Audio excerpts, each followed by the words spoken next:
Halo Sobat Dunia Seribu Besar, semoga Sobat selalu diberi kesehatan, panjang umur, dan rizki yang melimpah, amin. Sebelum masuk ke alur ceritanya, jangan lupa dukung channel ini ya dengan klik subscribe, like, komen, dan share, terima kasih. Mari kita lanjutkan perjalanan, Li Qiye. Tapi ini adalah skenario terbaik.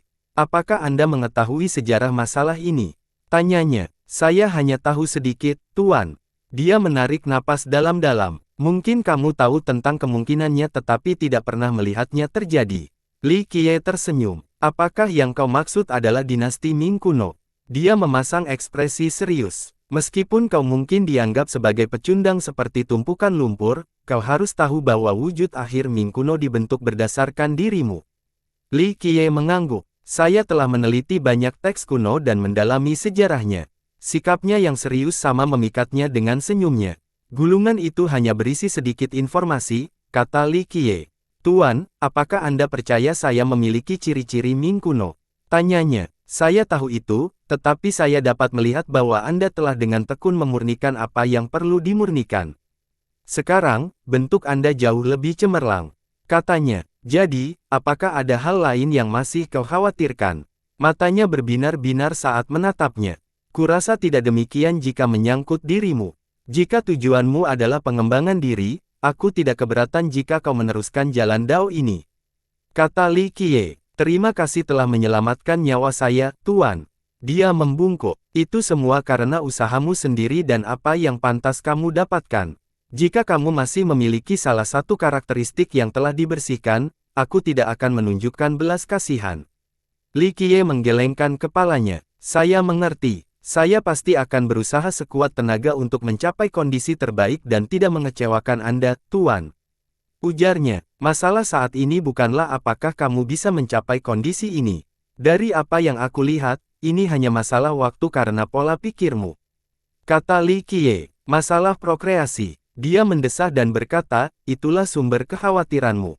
Aku bisa mengatasinya dengan mengambil tulang itu darimu, itu tidak akan sulit sama sekali. Dia tersenyum sambil terus melangkah maju.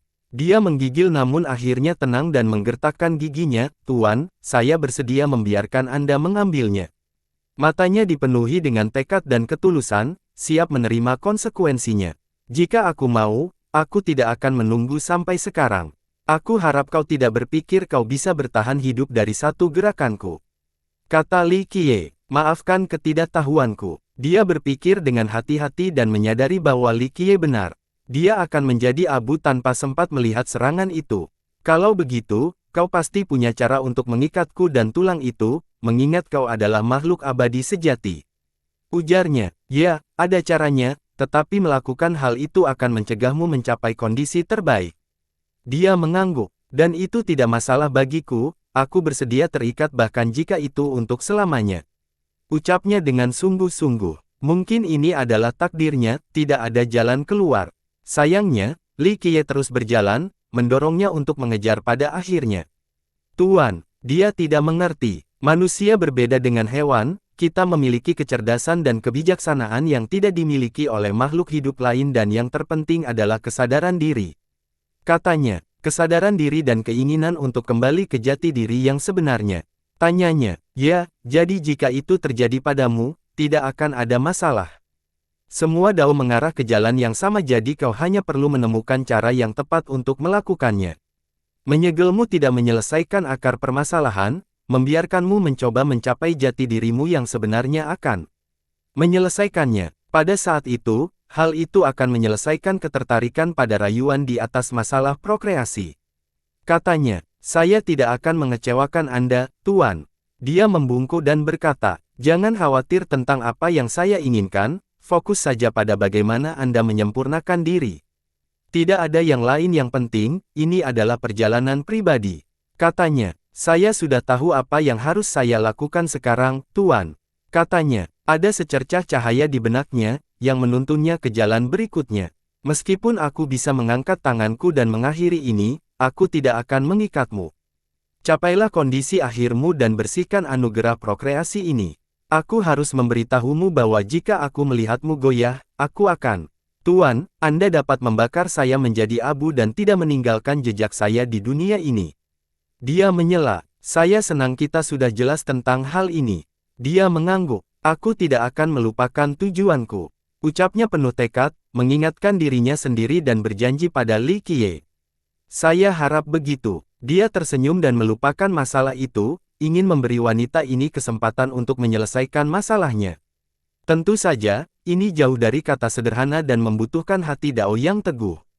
Keraguan-raguan apapun dapat menyebabkannya menjadi malapetaka sejati bagi dunia. Dia bisa membunuhnya sekarang juga dan menyingkirkan potensi masalah. Meskipun demikian, dia memilih untuk memberinya kesempatan dan dia tahu itu. Ada masalah lain di luar masalah saya, Tuan. Katanya. Li Qiye berhenti dan menyerahkan sebuah benda kepadanya. Kudengar saat terakhir kali kau ada, kau punya banyak pengikut. Dulu saat pengadilan surgawi disusupi, aku melihat seorang wanita terluka terlempar ke sungai. Bai Jianzhen. Dia langsung tahu siapa orang itu.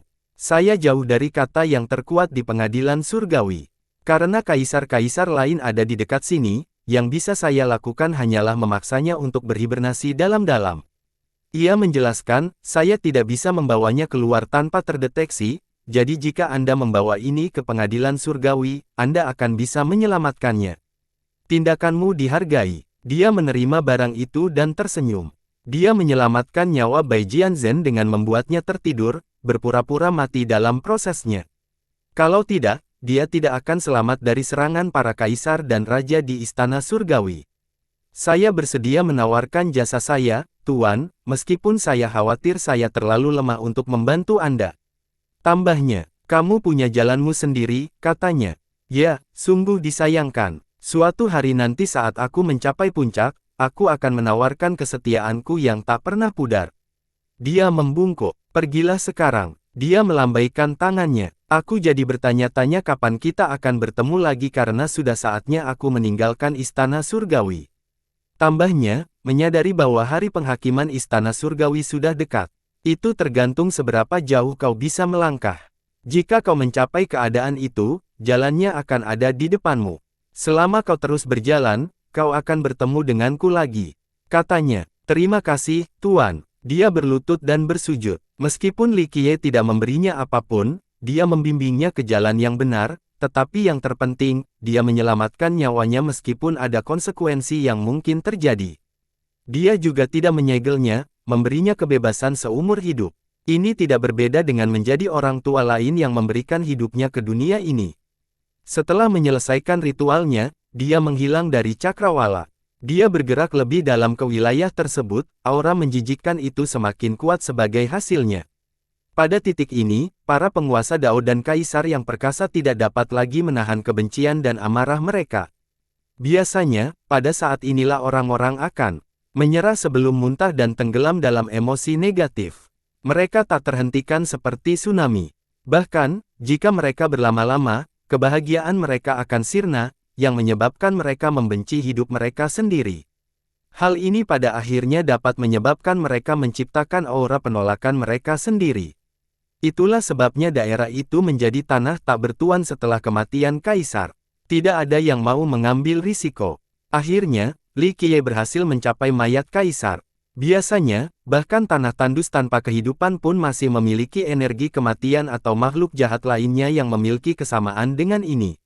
Dalam kasus ini, jika kematian memiliki kaki, ia akan mulai berlari juga. Yang tertinggal hanyalah kebencian dan penolakan. Kekejian paling menjijikkan di dunia tetap tidak ingin tinggal di sini sedetik pun. Hanya sebuah kolam yang terlihat, tetapi lebih tepatnya, lebih mirip genangan air. Tidak terlihat kotor dan tidak ada yang menjijikkan. Meskipun demikian, tidak ada yang tahan. Genangan air yang kotor tetaplah air.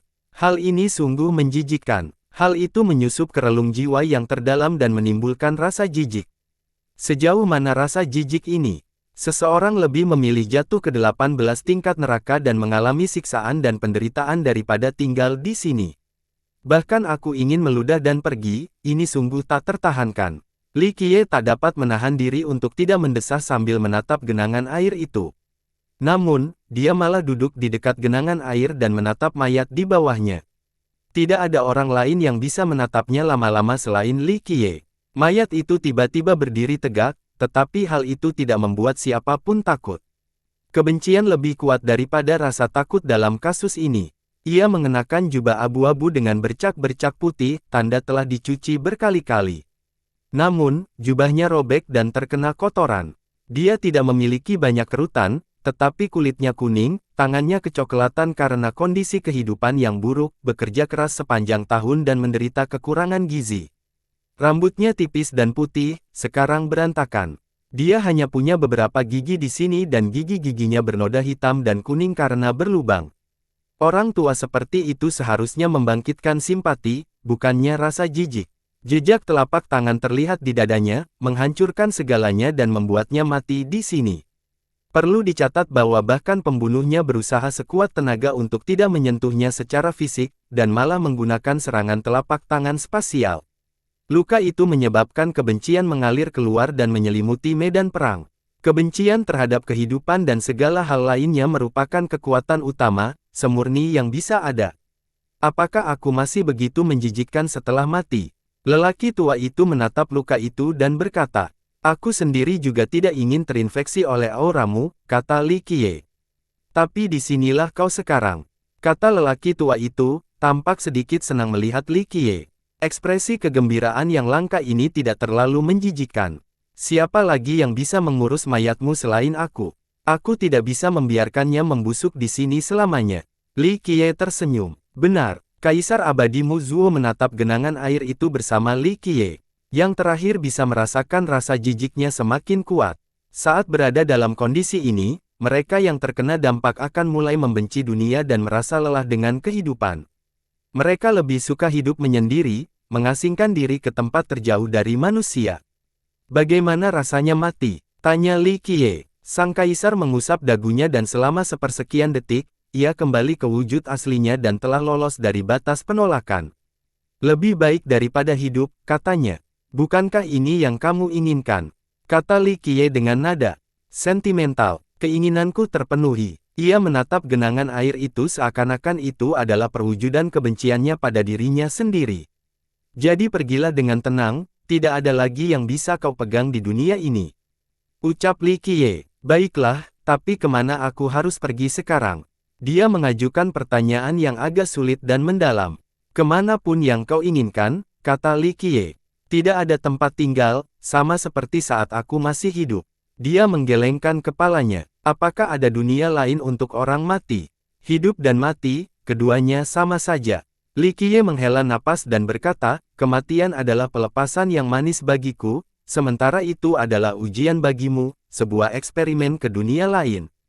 Sepertinya itu tidak berhasil. Mungkin setelah kematianmu juga akan sama, tidak ada kebebasan yang manis. Kata lelaki itu. Kita berbeda karena kamu merasa lelah dengan hidup sementara aku bersedia untuk terus maju kemanapun hatiku menuntun. Pada awalnya, mungkin ada perbedaan antara hidup dan mati bagimu, tetapi pada akhirnya, keduanya memiliki tujuan yang sama. Kata Li Qiye, dibenci oleh surga dan seluruh makhluk hidup. Ucapnya lirih. Ya, bahkan hantu pun membencimu. Li Qiye mengangkat bahu. Dia tidak bisa menahan senyum, tetapi senyumnya lebih buruk daripada saat dia menangis. Setelah beberapa saat, dia bergumam, benar, bahkan hantu pun membenciku, apalagi orang yang hidup. Setelah terdiam sejenak, dia menambahkan, lebih baik kau terus hidup. Kau ingin mati namun kau menyuruhku untuk tetap hidup. Canda Li Qiye, karena aku punya firasat kalau kamu mati, hantu juga akan membencimu. Katanya, aku tidak akan terkejut. Aku punya beberapa hantu yang membenciku bahkan saat ini. Kata Li Qiye, dia hanya mendesah dan tidak menanggapi.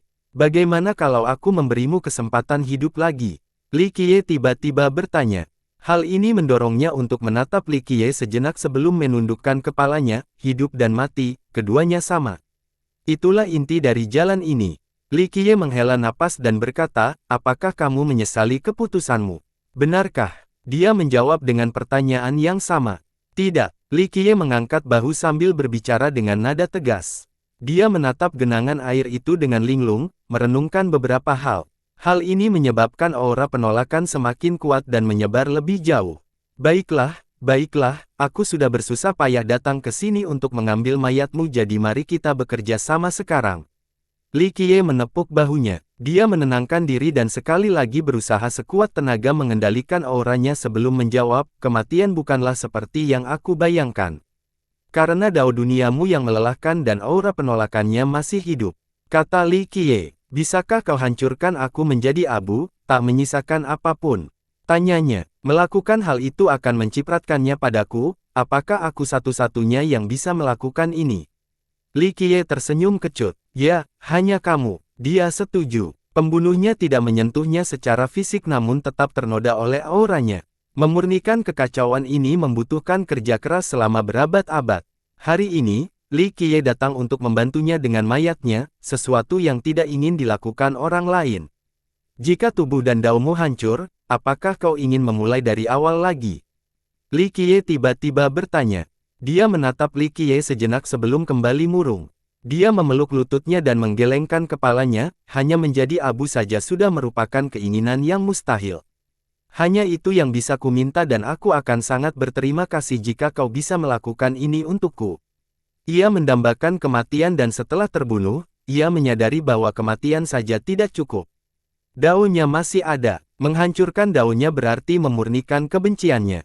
Jika tidak, ia akan terus terjebak di dunia ini. Masalahnya adalah tidak ada yang mau melakukan tugas ini karena mereka tidak akan terinfeksi oleh auranya juga. Memulai kembali mungkin bisa dilakukan setelah kehancuran total, kata Li Qiye.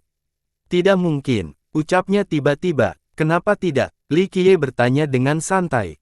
Dia menatap Li Qiye dan menggelengkan kepalanya lagi, sekalipun mungkin, apa gunanya? Hanya siklus lain dari hal yang sama. Bagaimana jika terputus? Tanya Li Qiye. Sekarang itu bahkan lebih mustahil lagi. Jawabnya, menyadari implikasi kematian. Tidak ada metode yang dapat membalikkan keadaan ini untuk siklus baru. Ditambah lagi, mengingat keadaannya, hidup kembali tidak akan mengubah apapun. Yang lain mendambakan kemungkinan ini, terutama para penguasa zaman. Mereka ingin hidup kembali setelah kematian, memulai siklus baru sambil tetap mempertahankan keuntungan tertentu dari kehidupan mereka sebelumnya.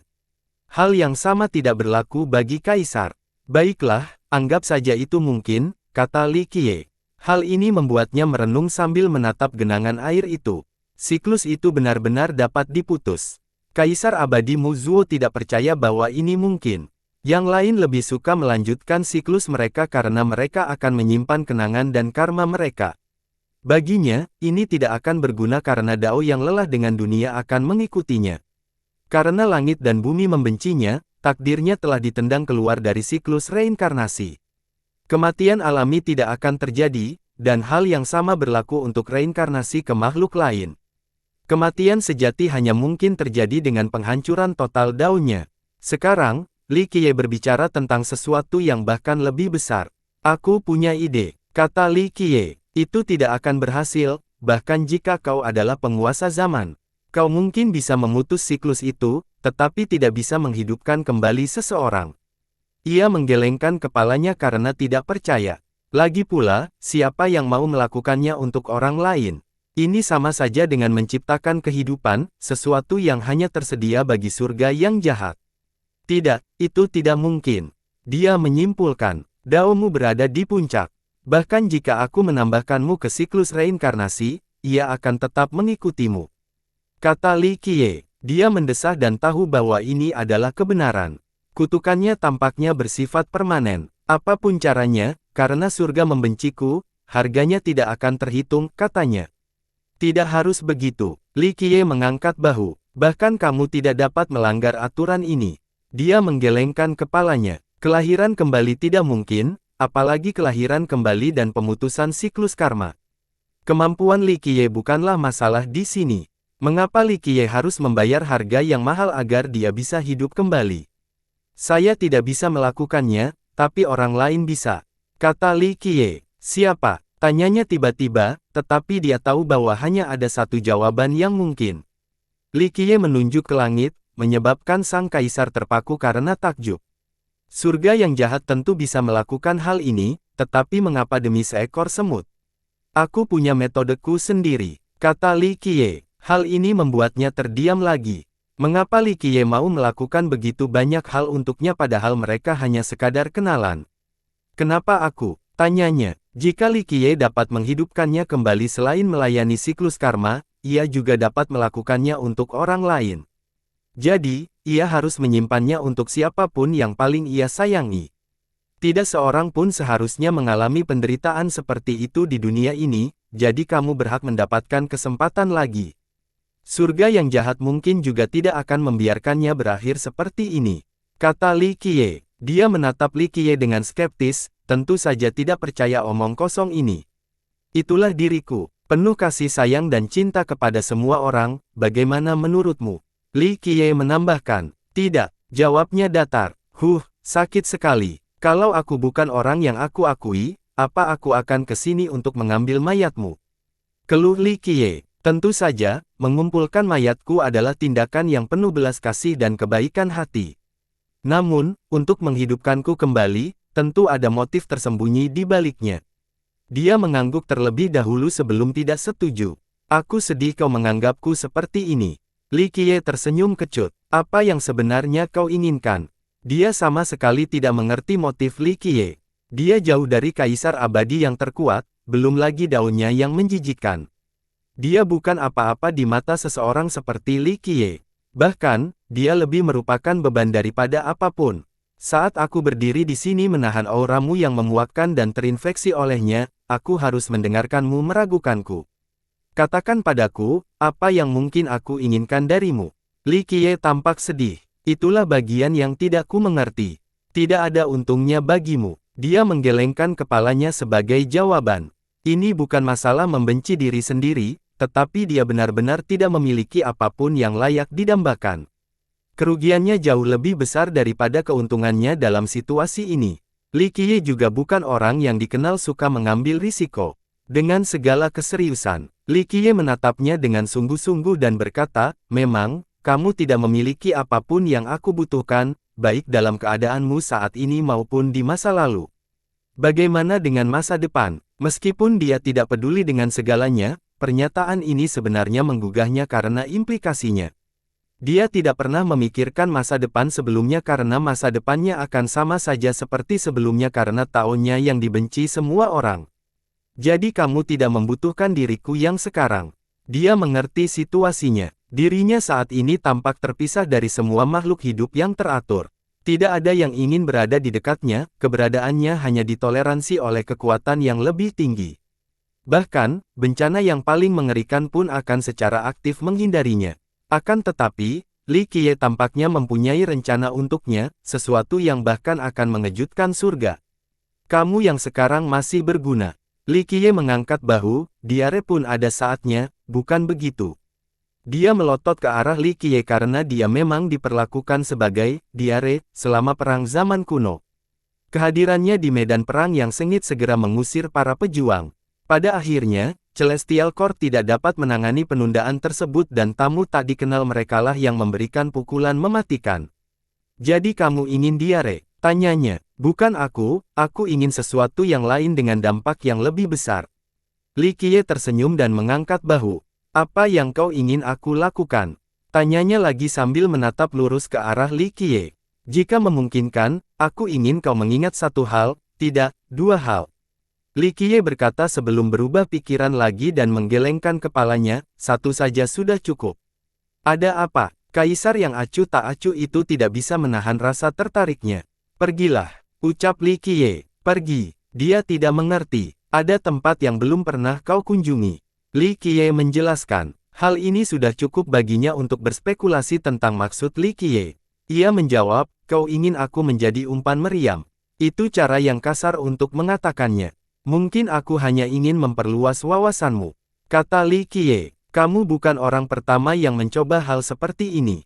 Kaisar Abadi Minren dan Kaisar Abadi Qi Zhen juga pernah melakukan hal serupa. Dia tidak menunjukkan rasa simpati sedikit pun. Benar dalam beberapa hal, tapi tidak semuanya. Aku tidak butuh siapapun untuk menjadi umpan meriam, kata Li Qiye. Matanya menyipit saat ia merenungkan masa depan.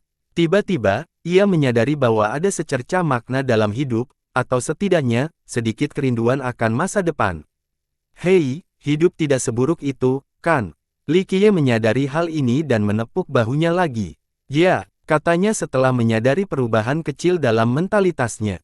Percayalah, aku tidak butuh umpan meriam. Li Qiye menambahkan, lalu apa sebenarnya yang kamu inginkan? Tanyanya. Li Qiye menatap ke kejauhan dan menunggu dengan sabar sebelum menjawab, musim semi segera tiba, jadi kita perlu menanam benih, memberi harapan kepada mereka yang berada di garis depan. Harapan, jawabnya, harus bertahan hidup di musim dingin terlebih dahulu sebelum musim semi tiba. Ya, dan ini akan menjadi musim dingin yang keras, kata Li Qiye. Jadi, aku akan pergi. Tanyanya, kamu tidak akan melihat musim dingin, tetapi paling tidak, kamu mungkin bisa menanam benih harapan tepat pada waktunya untuk musim semi. Li Qiye menggelengkan kepalanya. Benih-benih harapan. Hatinya yang beku dan mati diaduk oleh Li Qiye. Daunnya telah mencapai batas dan membawanya ke sini, fenomena aneh tetap hidup bahkan setelah kematian. Sekarang, Li Qiye memicu sesuatu yang mirip dengan harapan dalam dirinya. Keajaiban yang belum pernah terjadi sebelumnya.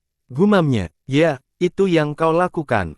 Li Qiye mengangkat bahu. Saat kita bertemu dulu, apakah kamu sudah meramalkan apa yang akan terjadi? Tanyanya, bagaimana aku bisa tahu saat itu? Li Qiye menggelengkan kepalanya. Kau pasti tahu, selalu menghitung bagaimana cara menghancurkan surga. Katanya, jangan salah paham, tujuanku tidak pernah berubah, yaitu menemukan jawaban. Kata Li Qiye, mengapa aku harus pergi? Tanyanya, kamu berasumsi bahwa aku membutuhkan umpan meriam, tetapi ternyata tidak demikian. Aku bisa memilih kultivator yang lebih kuat darimu, kata Li Qiye. Benar sekali, dia setuju. Banyak kaisar yang lebih kuat darinya, Purewut, Buzan, Fei Yang, dan masih banyak lagi. Di atas mereka ada penguasa legendaris. Li Qiye tidak punya alasan untuk memilihnya. Seperti yang kukatakan, ini masalah menyebarkan harapan selama musim semi, kata Li Qiye. Saya bisa membawa harapan. Tanyanya karena ini adalah kebalikan dari jalan hidupnya yang lelah dengan dunia. Ya, karena begitu keadaan mencapai titik ekstremnya, keadaan akan berbalik ke arah sebaliknya. Kata Li Qiye, saya masih belum percaya, katanya. Baiklah, karena surga yang jahat akan memperhatikanmu, tidak semua orang bisa mengatakan hal yang sama. Li Qiye menatapnya dan berkata, tidak mungkin, dia tidak setuju karena surga pasti menatapnya dengan jijik.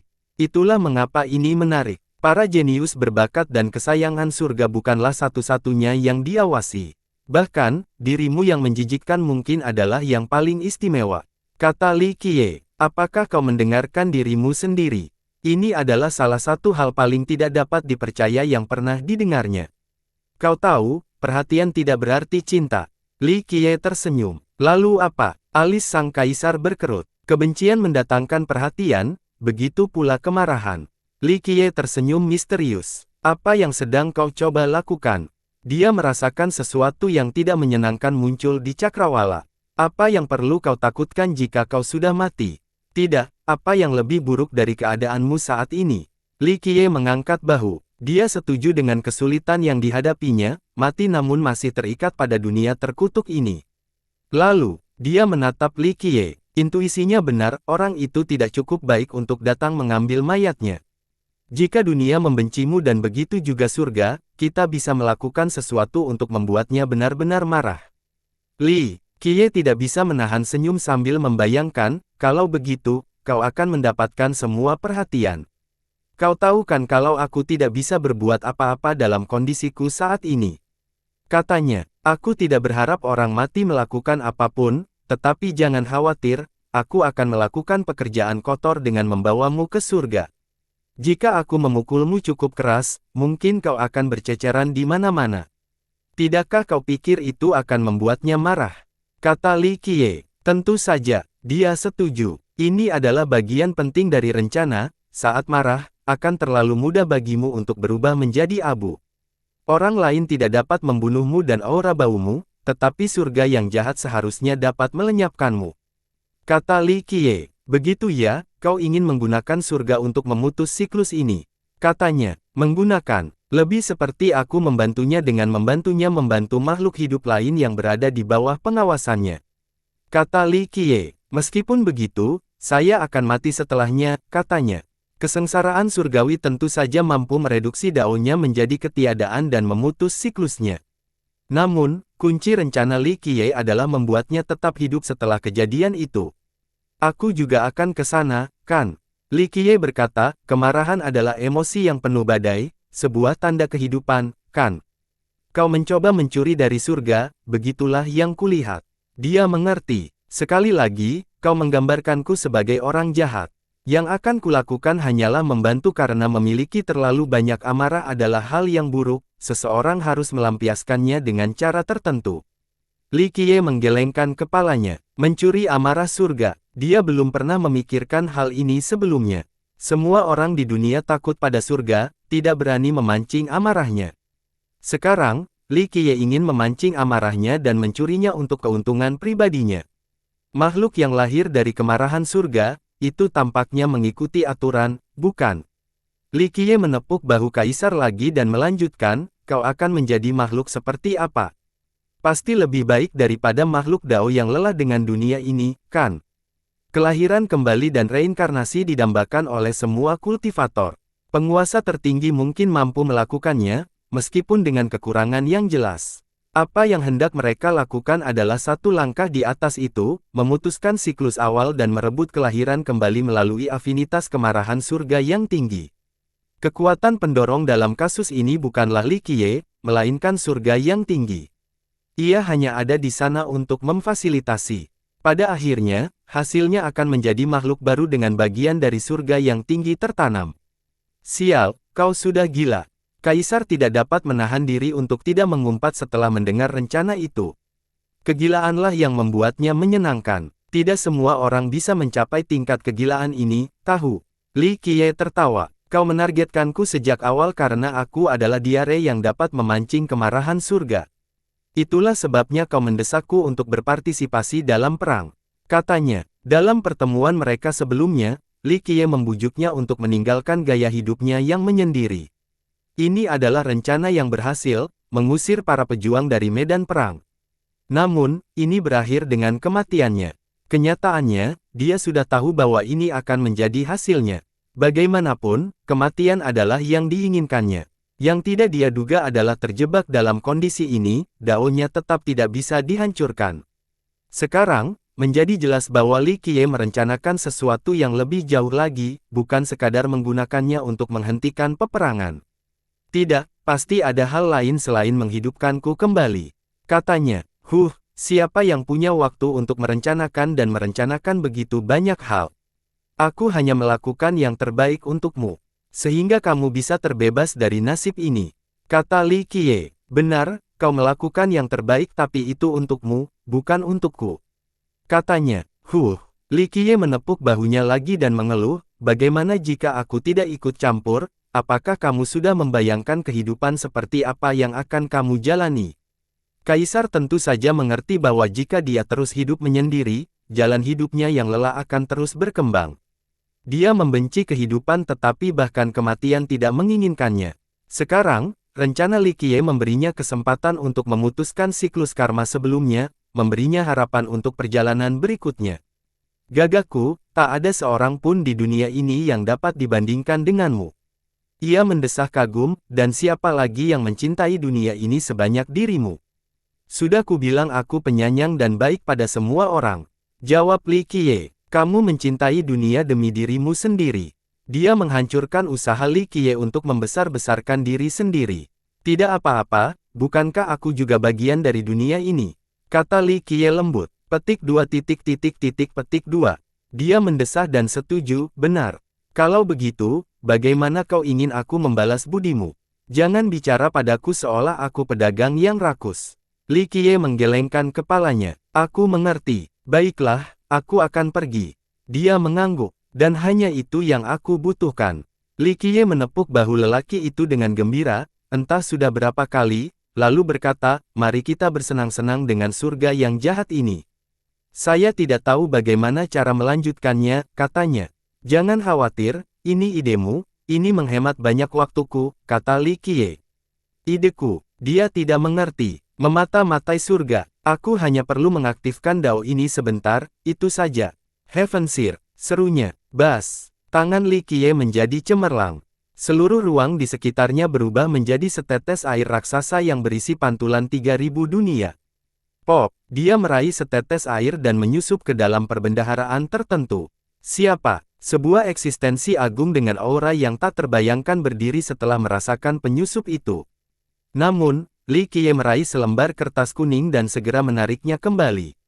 Sudah terlambat bagi makhluk itu untuk melakukan apapun terhadap pencuri itu. Kaisar Abadi Mu Zuo sangat mengenal kertas ini. Sebelumnya, ia pernah memberikannya kepada Li Qiye, berharap orang itu akan memberikannya kepada orang lain. Sekarang, kertas itu telah kembali kepadanya. Disinilah kita, sebab dan akibat.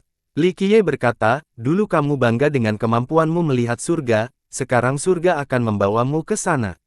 Bagaimana? Tanyanya. Karena kau sudah mati, bersikaplah seperti mayat dan berbaringlah di cairan busuk ini. Li Qiye menyeringai. Dia tersenyum kecut dan kembali berbaring di genangan air.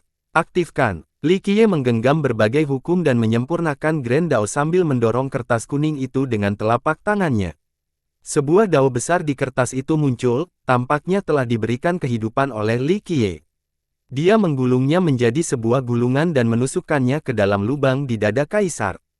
Li Qiye meraung dan mengaktifkan dao agungnya, menyalurkan energi primordial dan menyebabkan jalinan realitas tertekuk. Boom! Denyut dahsyat terpancar dari kertas dan melesat ke langit, mampu melihat celah terdalam surga. Setelah beberapa detik, denyut itu berubah menjadi pusaran air yang melihat segalanya. Dalam sepersekian detik itu, dunia berguncang hebat dan membuat semua makhluk hidup khawatir. Guntur terdengar dan hamparan cahaya mulai terbentuk di langit. Namun, belum ada malapetaka yang turun. Surga, ini tanda cintaku padamu. Li Qiye tertawa dan berteriak ke langit. Dao agungnya mulai menarik seluruh aura kebencian sang kaisar sebelum mengirimkannya melalui pusaran air, gemuruh, cahaya dan api dari kesengsaraan turun sebagai balasan. Bahkan baut emas tajam diarahkan ke Li Qiye. Langit yang tinggi menjadi murka dan akhirnya mengirimkan malapetaka yang belum pernah terjadi sebelumnya. Li Qiye sepenuhnya dikelilingi oleh busur petir yang besar. Baut petir meledak di sekelilingnya tetapi dia tidak mengalami masalah sama sekali. Dia menarik napas dalam-dalam, tampak agak nyaman, bagus, sekarang aku bisa menghilangkan bau busuk ini dengan mandi kilat. Ia meraih ke dalam hamparan petir yang tak berujung, seolah mencari sesuatu. Hal itu hanya menyebabkan surga yang tinggi menyampaikan murka apokaliptiknya. Apa yang sedang terjadi? Para pembudidaya papan atas menjadi kacau karena mereka belum pernah melihat kesengsaraan yang begitu mengerikan sebelumnya. Seluruh 6 benua diterangi oleh hamparan petir. Tuan muda, apa-apaan ini? Anda hanya mengambil mayat, apakah semua ini perlu? Niu Fen yang menunggu di luar tidak dapat mempercayai matanya sendiri. Kemampuan bertahannya mungkin yang terbaik di benua atas. Sayang, kakinya gemetar karena tontonan di hadapannya. Boom! Sementara itu, Li Qiye menusukkan sebatang cabang dan sehelai daun ke tubuh Kaisar Abadi Mu Zuo. Kembalilah ke surga, teriaknya sambil menyalurkan energi primordial dan esensi Dao ke dalam tubuh. Sementara itu, langit yang murka terus mengirimkan malapetaka. Hal ini tentu saja membuat semua penduduk di benua abadi ketakutan. Mereka tidak tahu apa yang telah dilakukan untuk membenarkan tanggapan dari surga yang tinggi ini. Para kaisar dan raja kuno telah menyaksikan kesengsaraan di masa lalu. Celakanya, cobaan ini hanyalah gerimis ringan dibandingkan dengan hujan deras ini. Ini mungkin cobaan terkuat dalam sejarah dunia mereka. Siapa yang sedang mengalami kesengsaraan ini? Seorang yang abadi, gumam seorang raja. Tentu saja, ini lebih seperti lelucon karena makhluk abadi tidak mungkin ada. Boom! Medan perang di sekitar Li Qiye hancur, meninggalkan hamparan kehampaan yang mengambang. Cabang pohon terlihat di bawah Li Qiye dengan sehelai daun. Meskipun demikian, daun itu tampaknya telah hidup selama berabad-abad. Sekilas, daun itu tidak memiliki naungan hijau. Selain penampilannya, daun itu memancarkan kekuatan hidup yang agung seperti langit yang tak terbatas. Titik-titik hijau yang tak terhitung jumlahnya berkumpul untuk membentuk sehelai daun ini, tidak berbeda dengan bintang-bintang yang membentuk galaksi. Sisanya tergantung padamu. Li Qiye tersenyum pada daun itu. Kaisar Abadi Mu Zuo sudah tiada, sama seperti daunnya yang lelah dengan dunia. Semuanya telah musnah oleh kesengsaraan dan digantikan oleh bentuk kehidupan baru. Ranting dan daun tampak agak tidak mencolok tetapi mereka lahir dari kesengsaraan surgawi. Li Qiye pergi dengan perasaan puas karena rencananya berjalan sempurna, meninggalkan dahan itu melayang di angkasa. Begitu dia kembali, Niu Fen datang dan tidak lagi menyadari adanya aura mengerikan. Tuan muda, itu benar-benar keributan. Niu Fen melihat noda darah di tubuh Li Qiye dan berpikir bahwa dialah satu-satunya yang bisa selamat dari kesengsaraan itu. Itulah satu-satunya cara untuk membakarnya menjadi abu. Li Qiye tersenyum. Surga tampaknya murka padamu, kata Niu Fen. Surga yang jahat memiliki temperamen yang buruk, tetapi jangan khawatir, sesuatu yang baik muncul dari sini. Li Qiye tersenyum. Niu Fen telah merenungkan kejadian itu dan bergidik setelah mendengar ini. Tuan muda, apakah Anda menciptakan kehidupan baru? Dia menarik napas dalam-dalam karena mengumpulkan mayat saja tidak menjamin respons setingkat ini. Bukan aku hanya fasilitator karena hanya surga yang bisa menciptakan kehidupan. Li Qiye menggelengkan kepalanya. Begitu, ya, Niu Fen menarik napas dalam-dalam karena ini masih merupakan peristiwa monumental, memfasilitasi penciptaan baru dengan menggunakan surga yang tinggi. Mengapa Anda memilih Kaisar Abadi Muzuo, Tuan Muda? Dia menjadi tenang dan menjadi penasaran karena sifat berbahaya dari prestasi tersebut. Li Qiye mengangkat bahu dan tidak menjawab. Hehehe, kalau pembantu setiamu ini meninggal suatu hari nanti, apa kau akan memfasilitasi hal yang sama untukku? Tanyanya tanpa malu. Memfasilitasi apa? Aku akan menguburmu saja. Li Qiye menatapnya sinis. Tuan muda, kita sudah saling kenal begitu lama, mengapa kaisar itu istimewa dan bukan aku? Keluh Niu Fen. Karena dia bisa mencapai level itu, kamu tidak bisa. Li Qiye tidak peduli untuk melihat ke arah Niu Fen. Kenapa begitu? Kultivasiku tidak buruk sama sekali. Niu Fen memasang ekspresi puas sambil memamerkan otot-ototnya yang mengagumkan. Jika kamu mampu mengendalikan hati daomu, kamu tidak akan membutuhkan fasilitator atau apapun. Li Qiye berkata sambil tersenyum. Apa maksudmu, Tuan Muda? Tanya Niu Fen. Li Qiye mengetuk cangkangnya dan berkata, fokuslah dan kamu akan bisa pergi suatu hari nanti. Niu Fen berdiri di sana dengan diam sejenak sebelum bertanya dengan nada lembut, Tuan Muda, apakah saya layak untuk pergi? Itu terserah padamu, tetapi keadaanmu saat ini tidak cocok, bahkan tidak layak menjadi hidangan pembuka. Bahkan jika kamu entah bagaimana hidup pengecut seperti anjing yang bersembunyi, musim dingin pada akhirnya akan membunuhmu. Kata Li Qiye. Kapan waktu yang tepat untukku? Niu Fen tertarik dengan masalah ini. Musim semi. Li Qiye menatap cakrawala. Spring, aku pergi dulu, kata Niu Fen. Apakah kamu tidak mendengarkanku? Aku sudah menyuruhmu untuk lebih banyak berkultivasi. Kata Li Qiye. Tuan muda, saya sedang mengalami kebuntuan, saya tidak melihat adanya kemajuan setelah penyempurnaan saya terjebak di balik gerbang itu. Niu Fen tidak ingin berbicara tentang kultivasinya. Masalahnya ada pada hati daomu. Keberuntungan dan kultivasi daomu telah terkumpul cukup banyak, tetapi hati daomu masih tertinggal, sehingga kamu mandek. Kata Li Qiye. Tetapi itu hal yang paling sulit untuk dilatih, kata Niu Fen. Itu tergantung pada tekad dan ketekunanmu, kata Li Qiye. Saya mengerti. Niu Fen tahu jalan yang tepat untuknya dan membungkuk. Tiba-tiba, awan putih muncul di samping Li Qiye dan sebuah tangan kecil dan gemuk terulur untuk menepuk bahunya. Siapapun akan berbaring di atas awan putih ini untuk tidur siang yang lama saat melihatnya. Saat awan itu berkedip, ada dua bercak gelap di dekatnya yang menyerupai mata panda, sangat menggemaskan. Awan itu juga bisa membentuk tangan, gemuk dan berbulu, sedikit pendek. Hati akan meleleh hanya dengan melihatnya, bantal yang sempurna untuk berpelukan. Ia mengulurkan tangannya dan dengan hati-hati menusuknya beberapa kali dengan jeda singkat di tengah-tengah setiap tusukan takut membuatnya marah sambil menginginkan perhatiannya. Ini, Li Qiye terkejut melihat awan itu. Awan itu menutupi matanya, tampak sedikit malu. Meskipun demikian, awan itu masih mencuri pandang padanya melalui celah jari-jarinya, jelas ingin tahu tentang Li Qiye. Apa itu? Niu Fen mengamati dengan saksama. Dia tidak tahu bagaimana benda itu bisa berada di dekat mereka tanpa diketahui. Para kultivator sangat peka terhadap penyergapan, terutama mereka yang berada di level Niu Fen. Bagaimana awan itu bisa muncul di sampingnya tanpa terdeteksi?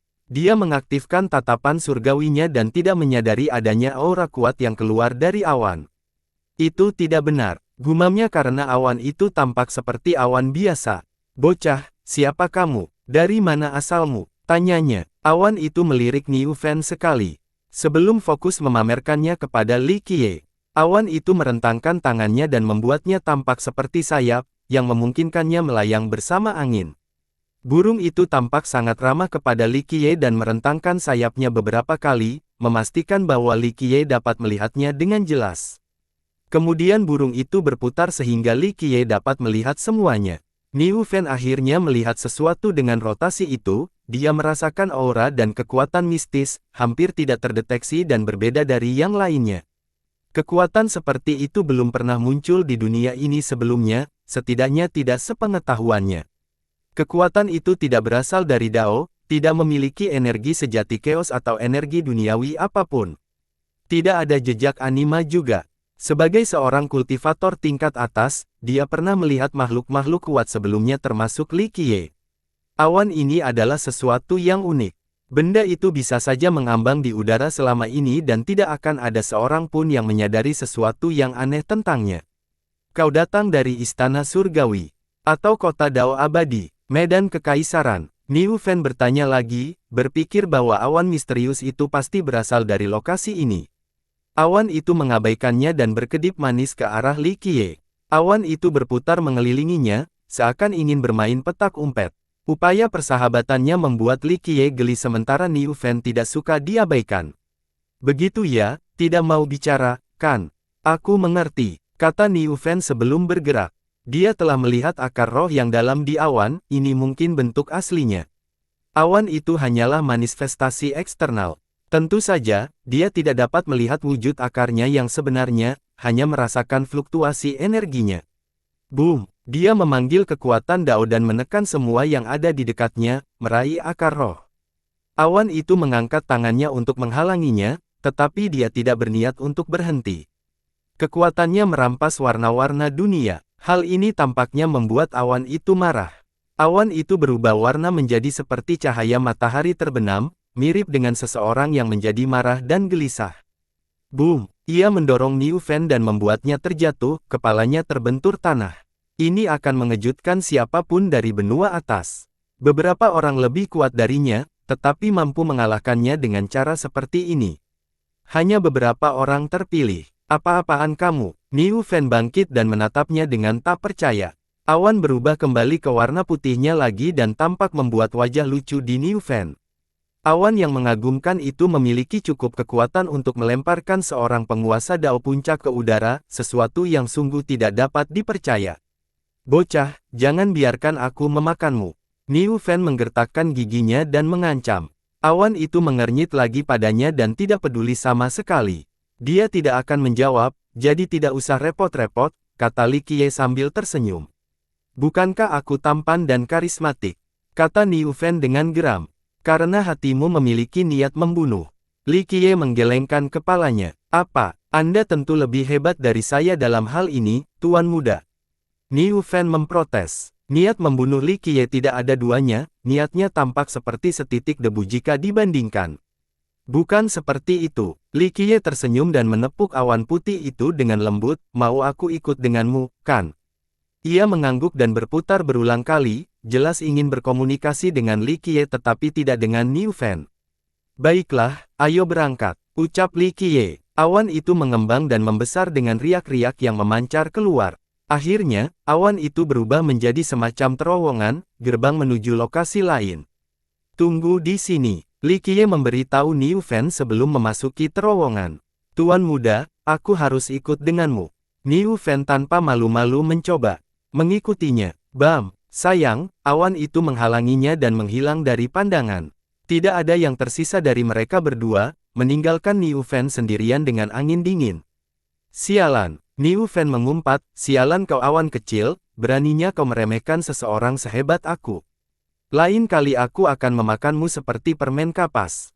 Sayangnya, tidak ada yang dapat dia lakukan karena tujuan mereka tidak diketahui. Setelah melewati terowongan awan, Li Qiye mendapati dirinya berada di sebuah menara kuno. Setiap batu bata, ubin, dan potongan kayu telah menua secara signifikan. Balok-balok bangunan itu menghitam karena waktu. Tampaknya ini adalah kuil karena adanya tempat pembakaran dupa. Lilin-lilin menyala dan membuat aula menjadi remang-remang. Bau dupa dan lilin tercium di udara, warisan dari banyak generasi yang datang ke sini untuk memberi penghormatan. Mereka telah melekat di bangunan ini hingga saat ini. Patung-patung di depan aula menarik perhatian. Patung-patung itu tampak sangat nyata dan memancarkan kehadiran yang tiada taraf. Saat mereka berdiri di sana, mereka dapat menjaga dunia ini meskipun mereka adalah benda mati. Sebagian besar menggambarkan wanita cantik dan anggun, hanya sedikit yang berjenis kelamin laki-laki. Siapapun mereka, mereka pastilah yang paling tampan di generasinya, selain menjadi kaisar dan raja. Pandangannya tertuju pada 3 patung utama. 2 di antaranya memiliki aura kerajaan kaisar agung. Lembah cahaya matahari terbenam. Li Qiye mengenali mereka dan bergumam. Ini adalah garis keturunan yang kuat di zaman sebelumnya dengan sebagian besar kultivator wanita. Mereka adalah iblis dengan garis keturunan murni, yang memberi mereka keuntungan luar biasa untuk kultivasi. Leluhur mereka, Kaisar Iblis Sunset Glow, lebih menyukai pendekatan yang terisolasi untuk sekte tersebut.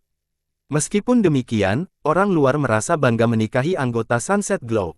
Garis keturunan mereka luar biasa, menghasilkan keturunan yang hebat. Sekte ini tidak penting bagi Li Qiye dalam skema besar.